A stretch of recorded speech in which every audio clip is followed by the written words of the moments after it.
So I'm here with Jane Campbell here in Ballina, County Mayo, and I'm discussing this advert that came into the newspaper yesterday. If you're longing for the traditional Latin Mass and live in Mayo, please send your name and address to this PO box. And so I've managed to contact Jane, who is taking the initiative to put this ad in the newspaper, and I just wanted to, get your thoughts. Why do you love the Latin Mass? Because sometimes trying to discuss this with clergy, with bishops, they just don't understand why people like us. Yeah, we're nutty. Yeah, these crazy people that like stuff that should have been abolished from the church. It'll be far too rigid. Oh yeah, we're really rigid here. So, but a lot of people accuse us, wanting to take the church back to a clericalist way. Clericalism, all that. And so that there's no room in the church for women in the traditional Latin Mass. Like, what as your perspective as a woman, why did you take this step? Because this is all your initiative to put this ad in the newspaper. You've paid for it. Well, other people have helped. Yes, but it was you that took the. Give us your overview for why you've done this. Okay, well, it's a long story. So we'll make it into a wee story rather than a long story. I was born in 1962. So I was both baptised and I had my first Holy Communion in the traditional rite, the Latin rite, and I was baptised on the feast day of Our Lady's birthday, the 8th of September. And the nun who was preparing my parents for that event laid me on Our Lady's altar and consecrated me to Our Lady. And so I've had a great devotion to her. And part of that experience, that devotion to Our Lady, has been this sense of the environment in which the mother, and being a mother myself as well, I'm very aware of the environment that the mother has on the family home, the family relationships, and so on, the way that she is as a person. And that translates for me into the liturgy too, the way the liturgy is as an expression of the divine. And I've always found, I suppose because it's there in my roots, it's in my heart, it's in my formative experience, this transcendent experience of the divine, of the silence of God, also of the effect that Gregorian chant has on my interior sense of self and being and sense of union with God, because Gregorian chant has a profound physiological sense on the being, on the human person. And I did a degree in physiology as well to actually try and answer that question. What's going on here? Why am I experiencing so profoundly in my interior self? Why am I experiencing so profoundly these effects, these physiological effects of, for instance, Gregorian chant, of silence on my being, not only on my well-being, but also on my mental faculties, on how they operate. Yeah. And then how that then translates into the environment that I create around myself, the spiritual environment, which then impacts on other people, how other people interact with me, and so on. So I wanted to try and understand. I was always a very questioning person, and I wanted to try and understand that effect. So the fact that the Latin Mass has had such a profound effect on me, and I, being now in the state that I'm in, unable to access the Latin Mass for myself independently, I feel I've been deprived. I mean, apart from being online and being able to access the Latin Mass online, I feel there's a deprivation, because even though one can have a spiritual immersion in a spiritual sense with the Latin Mass online, there's not that profound physical, touchable, a sensory experience of the Latin Mass, being immersed within the whole thing. It's very much more remote because it's at a distance through the virtual media. So I wanted to, for myself, to just bring it closer here to home, to where I am in this environment in Ballina, in Mayo. Yeah. I know that there's a Latin Mass in Knock on the second Sunday of every month, but I don't have access to that. Yeah. I'd need somebody to drive me down there, My husband's Sunday is his day of rest. He's not going to drive me down there. He doesn't have the same relationship, if you like, with the Latin Mass that I have had, even though he was born in the same era as me and baptised in that same era. He doesn't have that same physiological relationship, put it like that relationship of being that I have with it. So that's why I suppose that drive, a sense of deprivation, of being deprived of something that I need. I feel a need. Not that I want to make it a god or an idol of it, but it's just like food, we have to eat. Yeah. I haven't got to the stage where I can just live on the Eucharist, I'm not that much of a saint, I'm sorry. I'm still very human. I'm still have human needs. Yeah. And so I needed to have that need. I need to have that need fulfilled. Yeah. And I'm deprived of it here in this diocese. So I wanted to explore, did other people have that same longing, that same need? And if they did, then let's get together and let's do something about it. Yeah. This is the day of the laity. Yeah. This is that we are now living in the Church of the laity, post-Vatican II. We have our rights, our legitimate rights. We shouldn't be actively deprived of those being met and fulfilled. So let's take this thing into our own hands and do something about it. Yeah. I mean, for you, it's there's a tinge of other sadness in the fact that two local priests have taken up to learn the Latin Mass during their own time. The two of the youngest priests in this diocese. Yeah, I had a beautiful experience as well of helping one of them prepare, for that Mass, and helping him do the responses for him so that he could get that feedback of what it was like, not just to say the Mass privately on his own, but also with somebody doing the responses for him. Yeah. So that was lovely. That was a beautiful experience. Yeah. I mean, from my point of view, I wanted to immerse my kids in something that was totally different, sacred, set apart, to show them the profound seriousness of the Mass.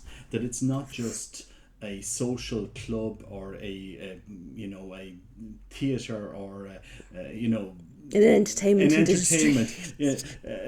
extension of entertainment in our society, that it's something sacred, set apart, where you encounter Christ. And it's interesting, you talk about Latin and the Gregorian chant, because that sense of the sacred, you also get it in the Greek, the Greek on Mount Athos, the monks chanting. I mean, it's something that speaks to you. It's so profound, and you just can't touches a really deep part of yourself. Do you know? And I was just thinking, like the Victima Pascali Laudes, that sequence on Easter Sunday. I mean, we would have sung this in preparing, trying to sing it for Easter Sunday, and it's such a beautiful hymn. And people go and they buy CDs of monks singing Gregorian chant. People search out this chant. And and it's been top of the charts as well, the classical charts. Yes, we discourage it at our Mass. We got rid of it. Why don't we? Where's the mindset? Where's the mindset? I find it profoundly frustrating that we're not able to give witness to our kids, because it's primarily because of our children that we have to give witness as parents that we really believe in what is the centre of the Mass, the sacred of the Mass. Jesus himself. And looking at a priest leading us in prayer, entering into that mystery is profoundly mystical, it's profoundly beautiful. It's not like we're worshipping. We're just doing this because we're part of some nerdy club. No. Of people. I mean, that's why the whole point about the Church making sacraments present for us or available for us, because the sacraments are something tangible. It's a recognition that we are physical beings, that we have senses of touch and taste and smell and sight and sound, our ears, all our senses inform us. And that's a profound word, inform. And the soul is the form of the body. And we are informed through our senses of the reality that we're touching, we're coming into contact with through the sacraments, which are physical things. Yeah. A bread that we eat, we taste, we smell, we touch. It's there, it's something physical. Bread which is the body and blood of Christ himself, his soul, divinity, everything is him. It's him. Yeah. Do you know, and we have him this close to us.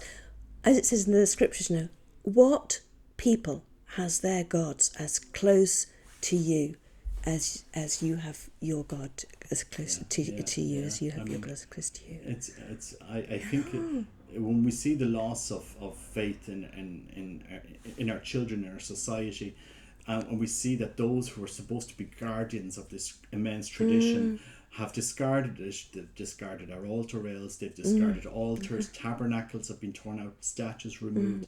That which should be pointing us to the sacred has been denied to us. Yeah. You know, it's been replaced with banal. Yeah, and this is what previous generations spent time, money and effort on giving us. Yes. You know, all of this. And it grew organically as well. It grew out of the experience of what people found really worked for them, and sat with them and touched them and spoke to them and informed them about their faith. It being informed again,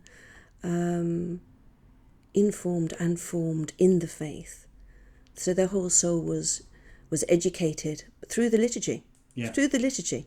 And we have that beautiful saying, you know, a Catholic, once a Catholic, always a Catholic, and that your heart won't allow you to leave the Mass. Yes. Once you've encountered Christ, once you've encountered the divine within the liturgy, your heart won't allow you to leave that. You'll always be going back to it, even though you might have your disagreements with the theologians that are arguing with you and this sort of thing, and you might, I'm not going to go that, let me go off and do my own thing. But no, the Mass is always there. It's always drawing you. The Mass is what matters. They say it's the matter of it. Yeah. I mean, I had an interview with Father Matthew Snyder a few weeks ago. Yeah, I saw that. And I remember at one particular Mass we were there with the Institute. It was the Society St. Pius X here in Mayo. And a deaf man came to Mass with us. Okay. And he had his missal there. And for him, it was profoundly beautiful to participate in the Mass that way. That he wasn't feeling excluded. Because he could see what the priest was doing. And follow. And there's a sense, you see, there's a deep sense for the deaf person, because I have a sister who's profoundly deaf. And her sensory experience then from her eyes, she's also partially blind actually, but there's that interior sense which you can't identify as being eyes or ears, but it's an interior heart sense of being aware, of fully aware of something else going on. It's because of all of the, if you like, the whole information is saying something to you. So you're aware of the body language of other people becoming much more still. And recollected. Everybody around you is generating this sense of being present. There's no distraction. There's a lessening of distraction and taking one's attention away from the central action that's going on the altar. And a deaf person or a partially blind person has within their heart, they have this interior sense of something more. There's something more here. And you can't define it really in words, and you can't put your finger on it, and you can't try and recreate it. It's something that it happens as a result of that action which is going on in the Mass. With everybody doing the same act, the same action, the same attention, the same response, the same breathing even. Because I know when I've been in choir in religious communities and we're singing, we're chanting, and everybody's breathing, and you're listening to the person next door to you, their breath, the speed of their breath when they intake and when they exhale, and you match your own breath, and everybody's doing this one collective breath, breathing for the chant, so that it all flows, and you're all speaking with the one breath. And there's another unity which goes on there in the ear. You become aware, your senses, your interior senses become aware of this other something which is generated, something else which is created, which is formed, which becomes presence, which is beyond just the individual and is beyond the collective, which is both and more. So it's something other, and that's profound. That's quite extraordinary. I mean, it's this Easter was kind of interesting for me because I began it with and Lent. I began it at Ash Wednesday with Mass of the Society St. Pius X in Mexico. And we went to church, and I was asking the Mexican. It was in a chapel run by poor nuns. They were ministering in a poor neighborhood, and I was asking why are you coming here? And they had travelled hours to come to this chapel. And, because they understood there was a sense of the sacred that was set apart. Yeah. It was different. It was ancient. It was profound. Yeah. And also you before every mass at a society, St. Pius X, you generally get confession. You have access to confession, and it's always good, I think, to have your soul clean. Oh, absolutely. Be in the state of grace. It is church Be teaching. in the state of grace, for goodness sake. But they actively promote confession before the Eucharist. Which And then you have that sense as well. I've let go of everything. I've left it all behind me. Now I can give myself. Yes. And there's no barrier there stopping or something troubling me or anything like that that's acting as a block to my total receptivity and openness to receive what God wants to give. It's so important psychologically to get that right, I think. And I think, in a sense, we're kind of missing a beat here, because the reason of being for a priest is to lead us in prayer, is to open the channels of sanctifying grace, by means of confession and the Eucharist. And when a priest is not dedicating himself to those things in his priesthood, it slowly falls apart, it slowly lacks meaning. And we see a great crisis in the priesthood around the world, and particularly in Ireland. Priests that have lost their, lost meaning, lost the understanding of their priesthood, because they haven't been taught to pray, and the Mass is becoming a performance to us instead of leading us. I mean, that's how you can have to say 3 Masses and have to, there's the distraction from his own personal point of view, because he's thinking ahead of what comes next, and is little Johnny doing the right thing at the right time, and this kind of thing. And yes, no, I know all those distractions. I mean, I go to the Novus Ordo often, and I myself find it very, very difficult to maintain any sense, any spiritual recollection, because I too am distracted by what else is going on around me, and the focus is on the priest performing rather than on God and what God is doing, God's action for us. It's more about our action to God rather than God's action to us. So that there has been a reorientation, if we like, after Vatican II, with the change in the liturgy, and liturgical scholars will keep arguing this over and backwards, and say, well, it doesn't matter. It's the faith of the people that matters. What the people the faith that the people bring to the situation, that's what makes God present, rather than the words that the priest uses, and this kind of thing. Do you know? I think maybe it's a little bit of both and, because yes, the matter, form and intention of the priest is very, very important. The matter that he uses, the form of words that he uses, his intention that he brings to the action that he's going to, and to the words that he's going to say. But also the people, if they're going to receive anything, they have to have some faith. Yes. Even though I think back there, immediately the thought jumps into my head about the poor Thomas, the apostles saying, "Oh, I won't believe unless I can actually touch and see and feel and put my fingers here and there." So the faith is become wanting. I think there's a desire to want to believe. I think Thomas wanted to believe. But there was that block of his sensory block of, I want to believe, but I need this to be fulfilled, these criteria to be fulfilled. And God, in his generosity and his mercy, came down to where Thomas was, fulfilled them for Thomas where he was at. And so to build up his faith. And maybe that's me, I'm still stuck in the past. Maybe there are other people like me who are still stuck in the past, and I and they need these criteria to be fulfilled in order for us to be able to receive. Certainly I'm not able to receive at a Novus Ordo any longer. I can't. It's too distracting. There are too many problems in my mind that I just cannot surmount. Just can't. I don't know how to. Especially when you've a priest that doesn't follow the Novus Ordo and invents his own words. Well, why do we have them? Why are these words given to us in the first place? Why are these words given to the priest in the first place if they're not going to be used? Yes. What's the point? Yeah. We might as well just do our own thing. Yeah. We've no cross in the altar. Nothing. No 3 candles in a high mass. Nothing. Like it's we don't if we can't preserve the sense of the sacred that was there, that previous generations gave us. How are we going to preserve this faith for our children? How much more are we going to dumb it down? Yeah, well, the church needs to get into a discussion then about, is the sacred important any longer to it? Yeah. Is it any important any longer? Or is just mankind himself so godlike, has become so godlike because he's now able to raise the dead and send people into outer space and breathe in atmosphere where there's no oxygen, and go to the depths of the sea?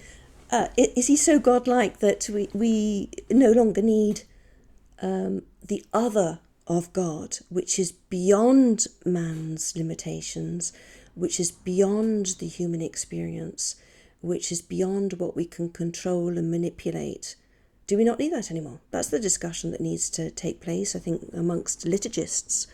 My impression is that liturgy has become a manipulation of people rather than, just like modern day entertainment is a manipulation of people's understandings and minds and thinking, by the words that are used, by the images that are projected, and so on and so forth, by the experiences that are generated. Is it just a manipulation of us?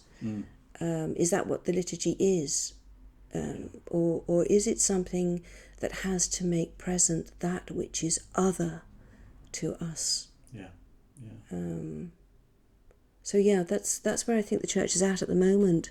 It needs to have that discussion, and I see that the circumstances that we find ourselves in with a post-traditionis custodes, and Pope Francis's encyclical there, or letter there, or whatever you want to call it, instruction there that the Latin Mass will be confined to these groups, the Institute of Christ the King, the Priestly Fraternity of St. Peter, and the SSPX. Then and also if a bishop is generous, and he appoints a delegate, then it'll be available to the local people in the diocese. They won't have to travel out to these other groups, and their needs will be met. But if you don't have that, then they won't. Taylor Marshall has this expression of corralling. Yes. Corralling the Latin fast people, putting them into these little groups, these little corrals. And then they'll easily be able to be controlled. Otherwise you can't control them.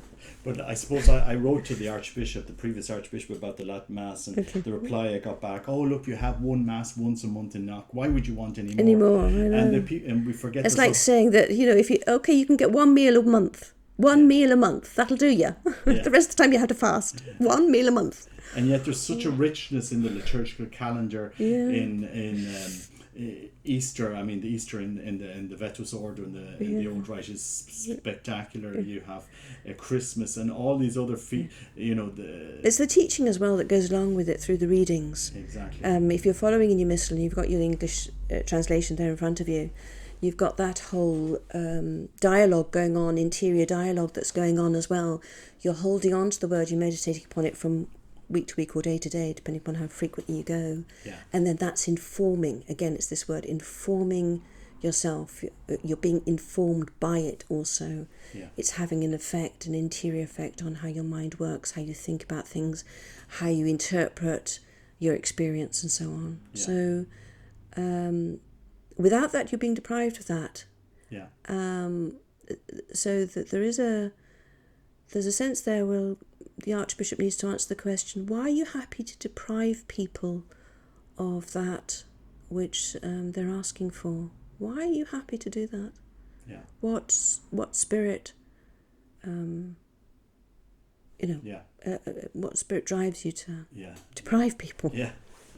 I mean, it's quite surreal. I mean, my point of view as as somebody who's lived through 9 years of formation, having attended Novus Ordo in Latin for 9 years, my personal experience is the church should be opening the doors to allow all the tools of evangelization. Wouldn't that be wonderful? If a group of Catholics want diversity, the real Vetus, diversity, Vetus Ordo, let them at it. Yeah. A church, we should be open to the diversity of our faith. If we see that the Bishop of Elphin is promoting the Greek Catholic liturgy this Saturday in Sligo Cathedral.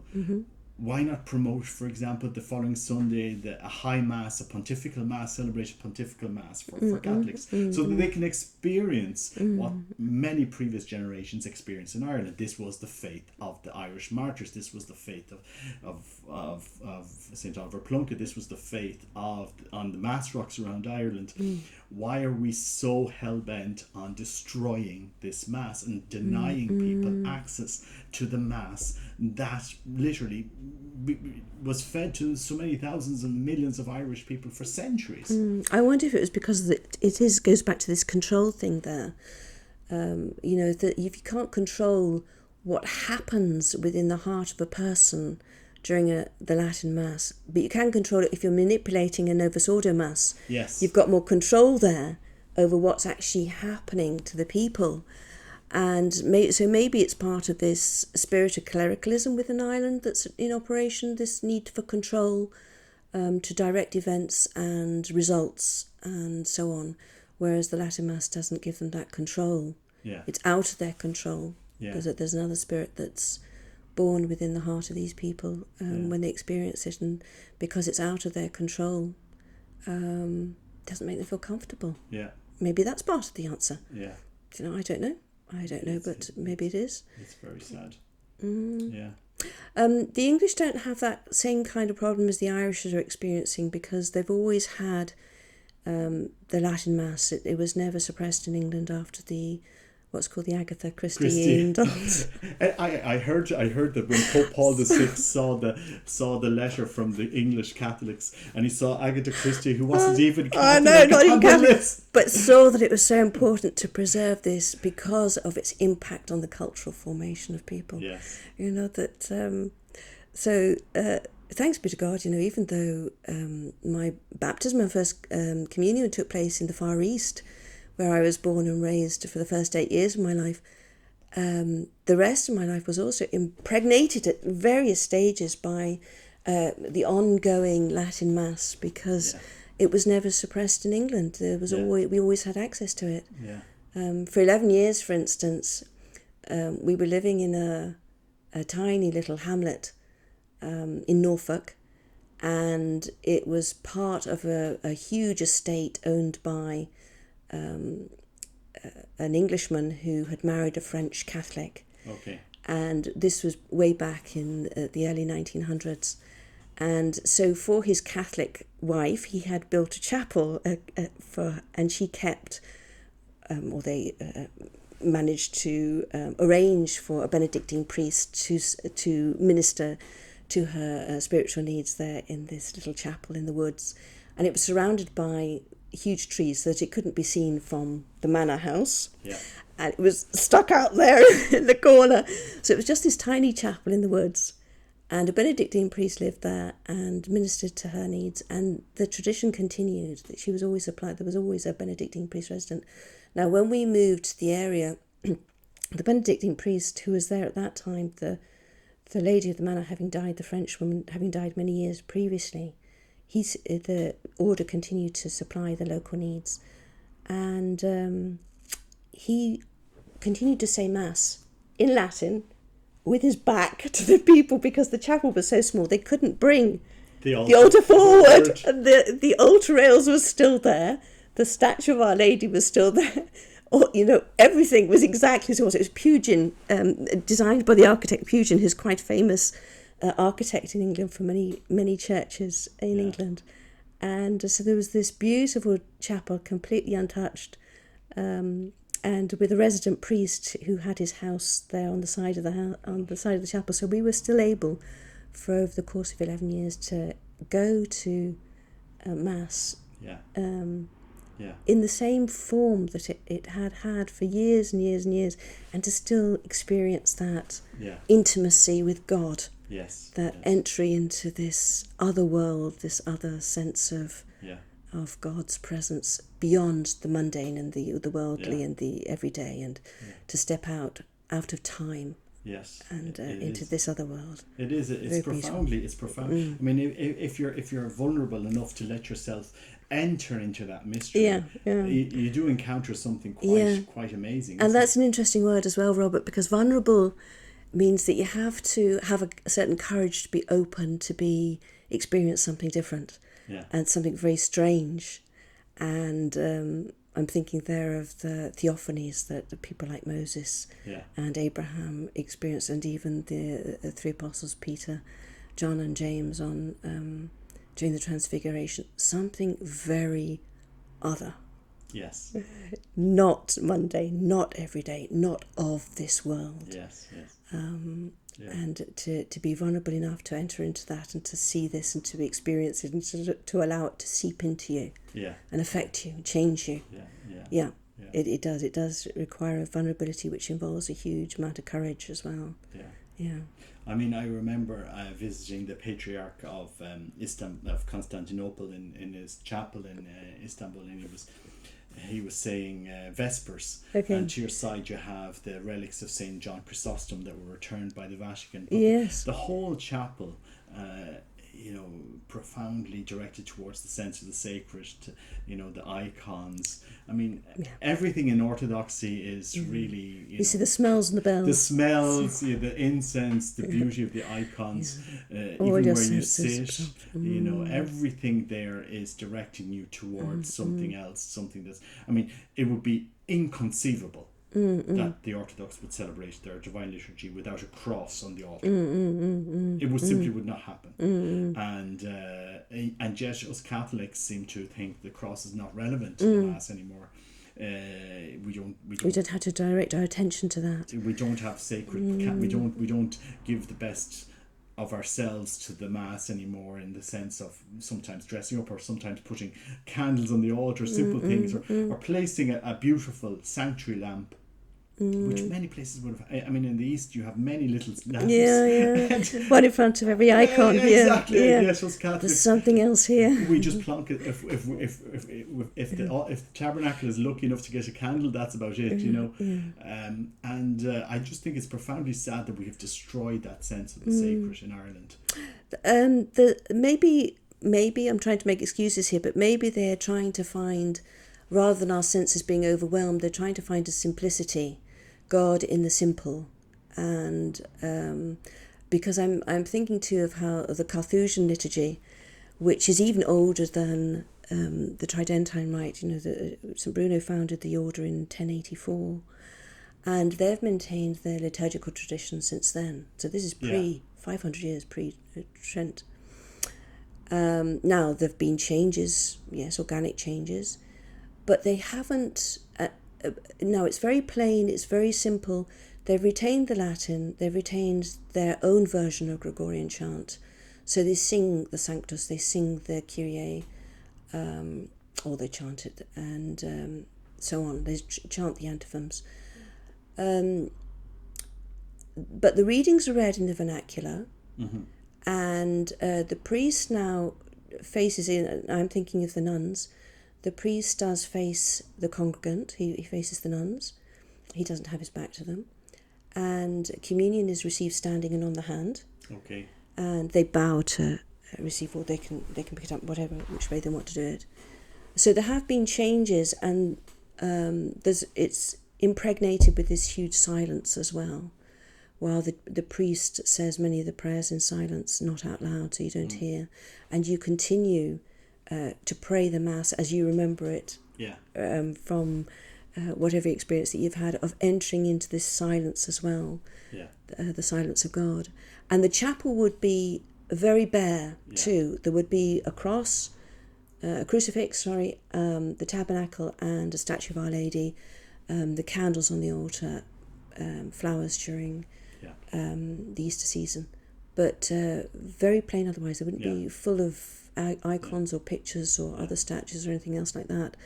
So my experience there wasn't any. Didn't feel at that time deprived of the sense of the sacred, but because I think everybody was of one mind. Mm-hmm. We were all, as a community, were all there to worship God. Yes. And that was, that, I mean, that's why we'd left the world. Yes. You know, why we had become walking the path of St. Bruno, following in his footsteps. Leave everything behind and give yourself totally to God. Be completely available to him and to his action, to his spirit, working in our souls. So with that in mind, because we were of one mind, one spirit, one heart, there wasn't a sense of deprivation. So maybe, just giving the liturgists a wiggle room, maybe they have been trying to recreate that sense.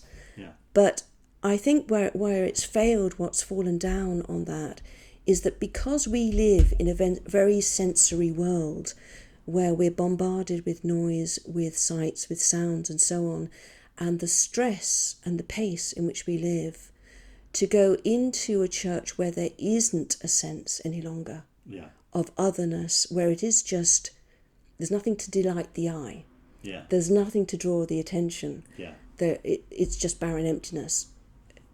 The senses can't rest in that. They can't find a home there because they've become so conditioned and so used to the world in which they exist. And now it might be a relief to get away from that for a half an hour, but if the church is full of other people being distracted and noise and so on, it's not a satisfactory experience. Because when I had the same experience in refresh. In the seminary, that they would have chapels on each floor, private chapels with just the altar, tabernacle, statue of Our Lady, and every morning the professors would celebrate their private mass, and they'd ask for seminarian to serve. So I'd often go to. So there'd just be the two of you. There'd just be the two of us, and the priest would say, obviously ad orientem, a small room, and it would be Novus Ordo in Latin. But there was that sense of silence, of intimacy, of focus, of lack of distraction, and so on and so forth. And that then allows something else to be born, something else to for the self to become aware of, beyond oneself, beyond itself. So unless the liturgist can recreate that for a packed congregation who are full of other people, I don't know. I think organically what happened over the years was that because we got the Tridentine Mass, we got this Latin Mass with ad orientem, with the smokes and the smoke and the incense and the bells and the icons and so on and so forth, and because everybody was going from their world then into this other space which was quite different. So let's hope that going forward we're able to open up, in this synodal path, maybe they'll listen to us as well. There will be a voice for us in the church and for the hundreds of other. I mean, I did a survey once of all the Catholics on the island of Ireland that wanted the traditional Latin Mass, and it was approximately 5,000. Wow. How did you do that survey, by the way? So it was the attendance at the various different chapels, masses. And just reaching out to the different groups. So on the island, so not everybody has access. So if you're North Donegal, it's very hard. You'd have to go to Belfast or Newry, and it involves a lot of sacrifice on the part of people. For us, when we were growing up here, when Charles and I first got married, with our two children, we used to go out to trek every Sunday out to Westport, to Island Edy, to the Latin Mass there, Father Wilders, and then following on from him, Father Pilon, and then Father Tom Cunningham. You made that pilgrimage every day. It was worth it. Yes. And certainly I know that experience of those years, this was pre my accident and my paralysis, that kept us going. It really supported us. We found great support in that that pilgrimage, but wouldn't it be lovely to have it on our doorstep? I mean, another aspect where I think people lose focus in is, for example, the formation you give to a boy who has to serve mass. Yeah, he wouldn't have it. You go to Father Patrick Kimball in Athlone. He'll have 8 to 12 boys serving at the mass. The discipline of helping the priest, of understanding the liturgy, all of that involvement in the mass, serving the mass, is completely lost now in the Novus Ordo. In many places, we don't have. There's hardly anybody serving the mass here, and when they do serve, the involvement in the liturgy is minimal. Might carry a cross and might hand the wine to the priest, but there isn't that. Having to learn the psalm at the foot of the altar. Do the responses and so on. Which my grandfather taught my father. My grandfather used to teach boys how to serve mass, how to learn the responses in Latin. And it didn't do them any harm. It didn't destroy their character. It was passing on. It was passing on a tradition. And I want to pass on the tradition my grandfather passed to my father. I want to pass that on, because my father served mass in Latin. I want to pass that on to my son. And I don't want it lost. I want these traditions maintained in the church. And I think we have a legitimate call to this. We're not radical, we're not strict. We're just asking for that tradition that we have in our liturgy, that has been passed on generation to generation, is maintained in Ireland. And I think it's a legitimate time to think that. Sure. And the argument would be, well, it is being maintained. You've got the Institute of Christ the King, you've got the SSPX here. They're maintaining it for us now. If you want it that badly, go and make the effort and go get it. Get out of this place. Leave Ballina. You're not welcome here. Get out of here. We don't want another thing to have to think about. We're the tradies in Ballina. Yeah. But I do think people miss the mystical side of the traditional Latin Mass. If you wonder why St. Teresa of Avila would levitate through communion, what was she experiencing? And something else. She had that vulnerability and that courage to let go and let something else, let God be God, let Him take over. Yeah. And so many saints have spoken of that encounter with the divine, and I think it's the silence. It's allowing yourself to be vulnerable in the silence of the sacred. I don't know if that's. Well, certainly that was a profound experience for me with the Carthusians. Silence was. Silence is very healing for some people. It's very distressing for other people, I know, but silence can be very healing when your mind has been bombarded with so much sensory experience and stress in the world and so much distraction. To enter into a space of silence and solitude, then silence can be very, very healing. Now, I have stories. No, I won't digress. We're doing this part 2 of this. It's stories of experiences, but yes, it's very real. Silence is very. Go back to Elijah and him listening for the voice of God, and God wasn't in the thunderstorm, He wasn't in the earthquake, He wasn't in the tornado. It was that still, small voice, the whisper, that he found God. Well, thanks, Jane, for spearheading, for leading this turn. I think this is time to end it up. Anyway, thanks for you're very welcome, Robert, and for all your encouragement. You've helped so many Catholics. We'll keep going. We'll keep going. You're an inspiration to us all, and definitely, we admire what you've done. And so, if you please pray for us, I suppose we'll end with a prayer. If you want to lead us in prayer. Yes, let's say a glory be in the name of the Father and of the Son and of the Holy Spirit. Amen. Glory be to the Father and to the Son and to the Holy Spirit, as it was in the beginning, is now, and ever shall be, world without end. Amen. Thank you. No, Father and Son, the Holy Spirit. You're welcome. You're very welcome.